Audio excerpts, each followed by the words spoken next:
प्रशांत किशोर ने नीतीश कुमार पर किया जबरदस्त हमला। कहा नीतीश कुमार की मानसिक स्थिति ठीक नहीं। एक प्रेस वार्ता को संबोधित करते हुए प्रशांत किशोर ने नीतीश कुमार के नीति आयोग की बैठक में शामिल नहीं होने पर कहा कि उनकी मानसिक स्थिति पूरे देश के सामने आ जाती, इसीलिए उन्हें शामिल नहीं होने दिया गया है। रहे हैं, इनको किसी की चिंता नहीं।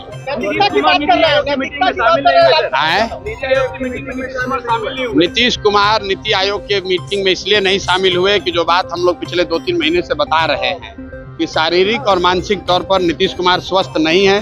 नीति आयोग के मीटिंग में जाते तो 4 आदमी देख लेता कि भाई इनका हालत है खराब, इसीलिए उनको ढाक तोप के उनके अफसर और 4 चाटुकार मंत्री उनको यहाँ पर रखे हैं, सुरक्षा के घेरे में रखे हुए हैं।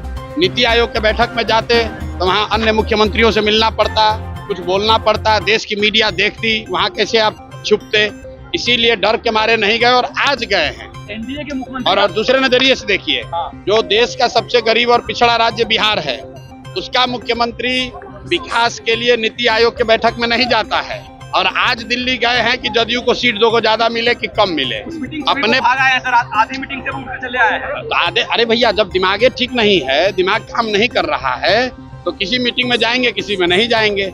लेकिन जो समझने वाली बात है कि नीति आयोग बिहार के विकास के मुद्दे के लिए बैठक थी, देश भर के मुख्यमंत्री जमा हुए थे, तो वहां पर न जाना चाहिए। प्राइवेट मीटिंग में आप जाइए चाहे न जाइए, उसका क्या फायदा। आपको लगता है सर इसके बाद भी बीजेपी उनको चेहरा मानेगी? बीजेपी उनको चेहरा बनाकर चुनाव तक रखना ही रखना है बीजेपी को, क्योंकि जानता है कि न रखेंगे तो भाग के उधर चले जाएंगे। और 12 सांसदों का समर्थन भी दिल्ली में है। आप बताइए, बिहार के किसी सामान्य परिवार का बच्चा अगर उसको सिपाही बनना है तो उसको फिजिकल टेस्ट देना है, अगर उसको शिक्षक बनना है तो उसको मेडिकल टेस्ट देना है। लेकिन बिहार के मुखिया को न शारीरिक जांच है न मानसिक जांच है। ये आदमी को अपना नाम याद नहीं रह रहा है। किसी महिला को स्टेज पर पकड़ लिया, किसी राष्ट्रीय गान हो रहा है उसमें थपड़ी बजाने लगा, किसी आदमी को मान लीजिए कि उसका शोक में गए हैं, वहां पर गाना गा रहे हैं। और ऐसे व्यक्ति को बीजेपी ने थोप रखा है बिहार पर, सिर्फ इसलिए कि 12 सांसदों का समर्थन दिल्ली में मिलता रहे। और बिहार की जनता, बिहार के युवा का जो होना है हो, उससे उनको कोई मतलब नहीं है। इसीलिए आप देख रहे हैं कि यहाँ लोगों से हमने पूछा कि मोदी के कहने पर वोट दोगे, लोगों ने क्या कहा बताइए। लोगों ने क्या कहा? एक लोग ने कहा नहीं देंगे। छुट्टी हो रहा है तो भैया आप छुट्टी हो रहा है कि नहीं, आप जाके लोगों से पूछिए। क्या चुनाव के बाद क्या होगा?